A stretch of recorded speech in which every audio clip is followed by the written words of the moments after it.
Graça e paz. Vamos lá, prosseguindo no nosso vídeo, falando sobre quem era a serpente do Éden. Depois de você saber quem era a serpente do Éden, eu creio que já pôde trazer um pouco de uma luz para a sua mente, para o seu coração. Agora você já sabe que a serpente do Éden é um espírito de oposição do homem contra Deus, a qual Moisés usou a expressão sobre aquilo que ele tinha diante dele todos os dias, que eram as serpentes de simbologia de Faraó, símbolo de poder, de querer ter poder, de querer dominar sobre as nações. Então, para mostrar que ele era poderoso, eles usavam aquele símbolo que demonstrava poder sobre outros deuses daquela época. Dizia que o símbolo da serpente era o Deus maior que os outros símbolos, do que os outros deuses. Então, agora, o homem toma a atitude de se rebelar contra Deus.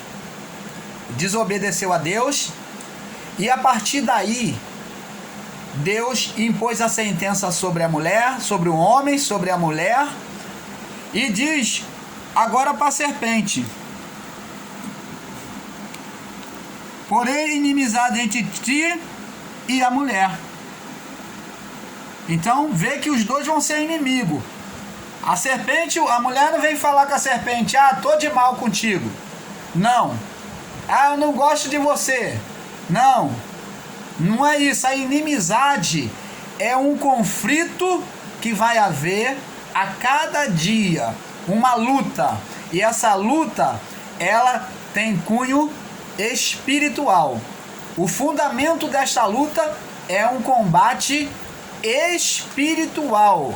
É uma luta espiritual que agora vai acontecer, porque nasceu um espírito de rebeldia que queria ser igual a Deus, querer ser igual a Deus, ter o poder de Deus e comer. Desobedeceu e quis saber ter o conhecimento que Deus tinha, ser igual a Deus. Então nasceu esse espírito. E eu quero deixar para você, amados irmãos, o entendimento de que o fruto é que dá vida, é o alimento que sustenta, que dá vida. Deus se alimentava do fruto da árvore do conhecimento do bem e do mal. Essa árvore é a árvore de Deus. O homem, a árvore que Deus deixou para o homem e a mulher, era a árvore da vida. Além de ter vida eterna, o homem queria ter esse domínio do bem e do mal, ser igual a Deus, conhecer e ter o domínio. Em outras palavras, o homem queria ser igual a Deus. Pegou aí, iluminou a mente? Agora você vai começar a entender a profecia de Ezequiel 28, Isaías 14. Quem quis ser igual a Deus? Estava falando de quem? Lá na profecia do próprio homem. Está falando da natureza humana, que ali é direcionada ao rei de Tiro e ao rei da Babilônia, cada uma das profecias. O homem querendo tomar a atitude de ser igual a Deus. Então vamos prosseguir. Agora tem inimizade. Serpente não fica de mal com o homem, e nem o homem de mal com a serpente. Torna a dizer, eu digo bem com todos os detalhes para que entenda. Essa inimizade é uma inimizade espiritual, porque nasceu um espírito contrário. Um espírito contrário a Deus, que fez oposição. Alguém se alimentou do fruto, então alimentou um espírito contrário a Deus. O homem levantou esse espírito contrário a Deus nele, na sua natureza carnal. Então, diz que eles iriam ser inimigos. Porém, inimizade, capítulo 3, Gênesis 3, verso 15. Entre ti e a mulher, e entre a tua semente e a tua semente, e a sua semente. E esta te ferirá a cabeça, e tu lhe ferirá ao calcanhar. Então, Quem ia ferir a cabeça da serpente? Glória a Deus, isso aconteceu na cruz. Jesus pisou na cabeça da serpente. Existem pessoas aí que cantam o cântico de Jesus pisou na cabeça da serpente pensando que é uma cobra no sentido literal. Mas essa serpente é o símbolo de condenação e morte. E essa serpente passou a ter mais força a partir da lei de Moisés. A lei que veio para tentar corrigir, para poder frear o pecado do homem, não foi possível. Então, só se tornou pior a situação. Porque agora o homem não só pecava, mas tinha que ser reparado aquele pecado. Porque Deus, Ele, que é a justiça em si mesmo, Ele se condenava, ele queria fazer vingança ao pecado, extirpar o pecado do meio da humanidade. Tinha que chegar o momento, tinha que chegar a hora. E então, para isso, Ele desceu, fertilizou uma mulher, se fez carne, chamado Deus conosco, Deus no meio dos homens, e então Ele sofreu toda a punição na carne humana, até chegar à cruz. Esse Deus, conhecido entre nós como Emanuel, Deus conosco, e seu nome foi dado como Jesus Cristo, o Nazareno, porque nasceu em Nazaré. Ele cumpriu toda a lei que condenava, que reprovava o homem, tudo aquilo que pedia a Deus, que tinha, aonde Deus tinha sangue, aonde Deus tinha sede de justiça, Deus foi lá em Cristo Jesus, cumpriu nele toda a lei, até sofrer a morte de cruz.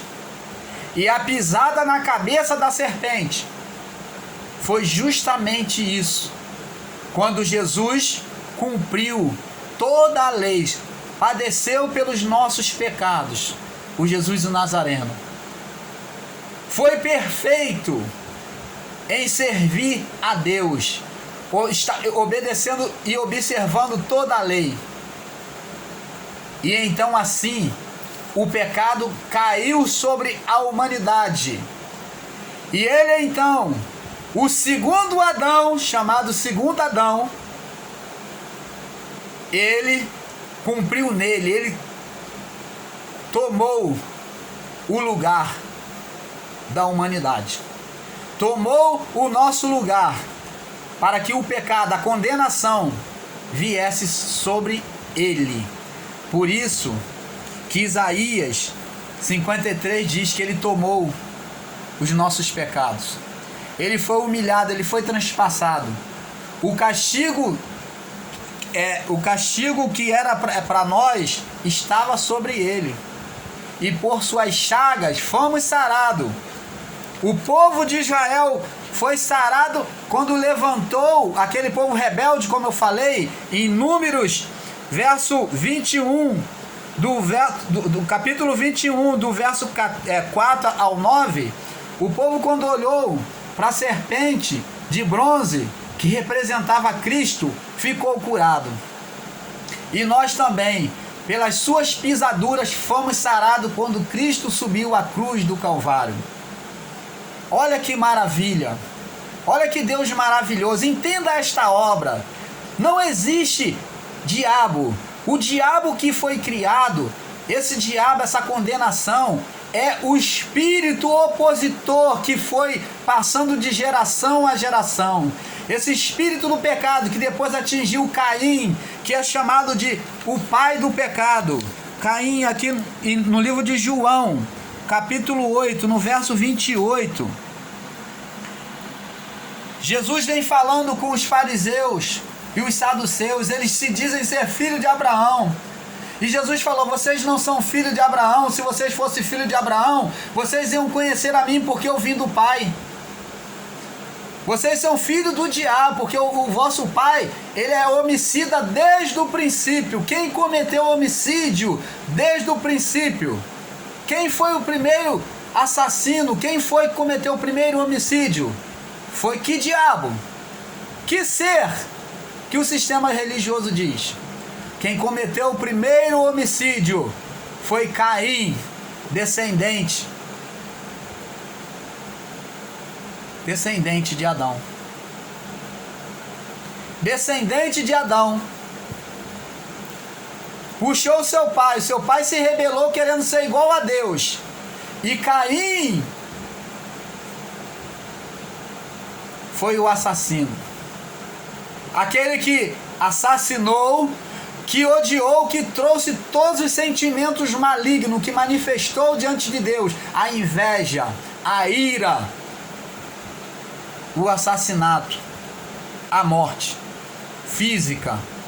Quando Adão, seu pai, havia cometido o assassinato no plano espiritual, a morte do espírito.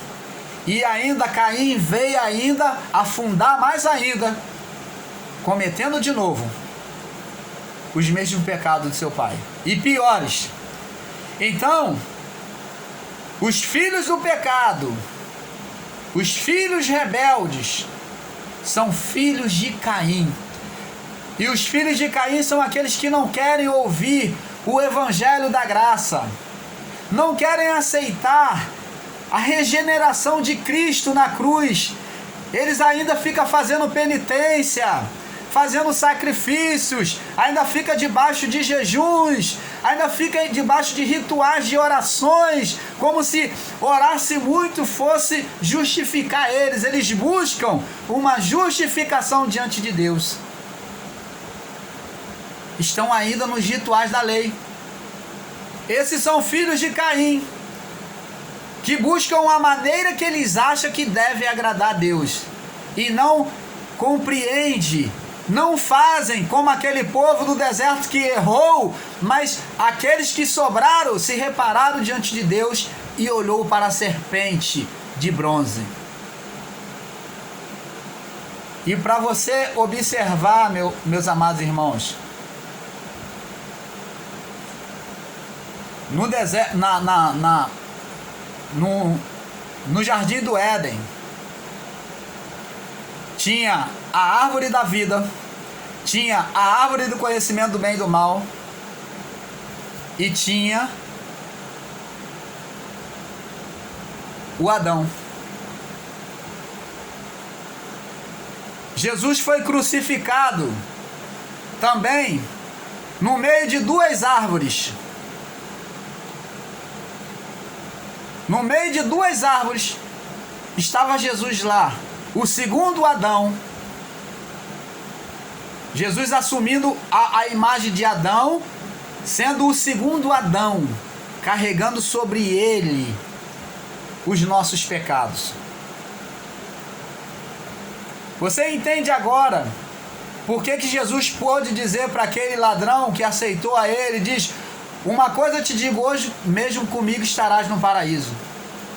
Porque ali ele reparou, ele tirou toda a condenação, então ele podia agora abrir o reino dos céus para aquele ladrão que o aceitou.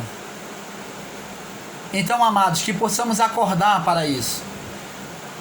Jesus, ele está aí, esperando que você entenda a palavra, porque a fé vem pelo ouvir a palavra de Deus. Você não vai ter fé, você pode estar debaixo do sistema religioso, pensando que tem fé, fazendo campanhas, rituais, mas isso não é fé. Jesus não aprova esse tipo de fé palpável. A fé, ela é invisível. A fé é sobre a palavra, as palavras do Evangelho da graça.